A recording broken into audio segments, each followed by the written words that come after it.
এখানে আমরা দেখব আমরা ফোল্ডার কিভাবে তৈরি করব।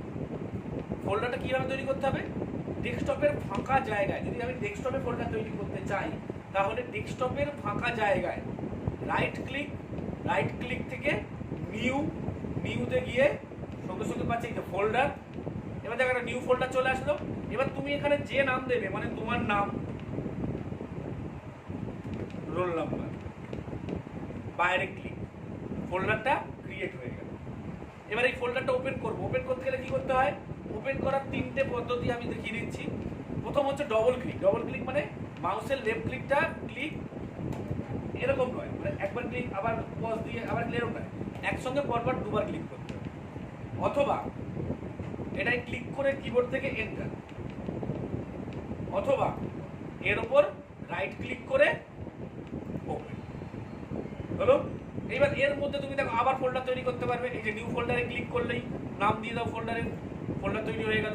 অথবা এখানেও রাইট ক্লিক করে, মানে এখানেও তুমি ফাঁকা জায়গায় রাইট ক্লিক করে নিউ পাচ্ছ, নিউ পাওয়া মানেই তুমি ফোল্ডার পাবে। হলো,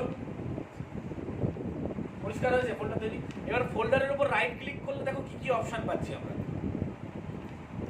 যে কোনো ফোল্ডারের উপর রাইট ক্লিক, ওপেন মানে এটা ওপেন হবে। ওপেন ইন নিউ উইন্ডো, মানে এই উইন্ডো তো থাকবেই, আলাদা আরেকটা উইন্ডো দিয়ে ওপেন হবে। কিরকম, দেখো দুটো আলাদা উইন্ডো হয়ে গেল না, এই একটা। আর যদি আমি এখান থেকে রাইট ওপেন করতাম তাহলে এইটার থাকতো না, এর উপরেই ওপেন হবে।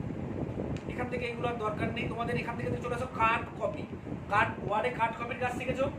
কাট করা মানে কি, কেটে নেওয়া। কেটে নিয়ে তুমি যেখানে গিয়ে পেস্ট করবে, এই যে রাইট ক্লিক করলে আবার পেস্ট চলে আসবে। তাহলে তুমি একটা টোটাল ফোল্ডারকে তার মধ্যে যা যা আছে সমস্ত ফাইল টাইপ ধরে একসঙ্গে কপিও করতে পারো, কাট করতে পারো।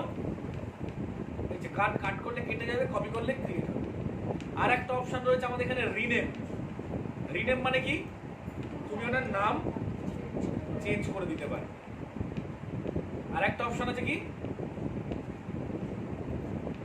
ডিলিট, মানে তুমি রাখতে চাইছো না ফোল্ডারটাকে, ডিলিট, ইয়েস। তাহলে ফোল্ডারটা আমার এখান থেকে চলে গেল। কিন্তু মাথায় রাখবে এখানেই আমাদের আরেকটা কাজ আছে, যেটা হচ্ছে আমাদের এই যে সিস্টেম ফোল্ডার বলি আমরা, রিসাইকেল বিনটা আমাদের ডাস্টবিনের কাজ করে। কিরকম, আমি যে ডিলিট করেছি কোথায় চলে এসছে, এই দেখো রিসাইকেল বিনে চলে এসছে।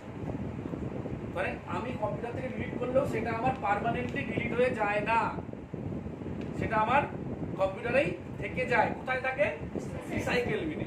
এবার আমি যদি রিসাইকেল বিন থেকে যদি ডিলিট করে দিই তাহলে আমি আর ফিরে পাবো না।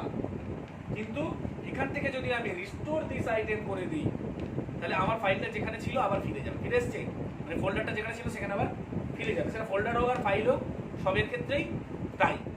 আর এখান থেকে যদি এমটি রিসাইকেল বিন করে দাও তাহলে রিসাইকেল বিন পুরো ফাঁকা, তুমি আর পাবে না। তবে আরেকটা বিষয় বলে রাখি, যদি তুমি চাও যে তোমার ফোল্ডারটাকে তুমি রিসাইকেল বিনে দিতে চাইছো না, একদম সরাসরি ডিলিট, মানে আমি আর রাখতেই চাইছি না, সেক্ষেত্রে উপায় হচ্ছে কিবোর্ড থেকে শিফট প্রেস করে ডিলিট করলে, ইয়েস, তার মানে এটা কি হয়ে যাবে, পার্মানেন্টলি ডিলিট। এটা দেখো রিসাইকেল বিনে আর যায়নি। বোঝা গেছে? তাহলে রিসাইকেল বিনটা বুঝতে পারলে, আর এদিক থেকে আমাদের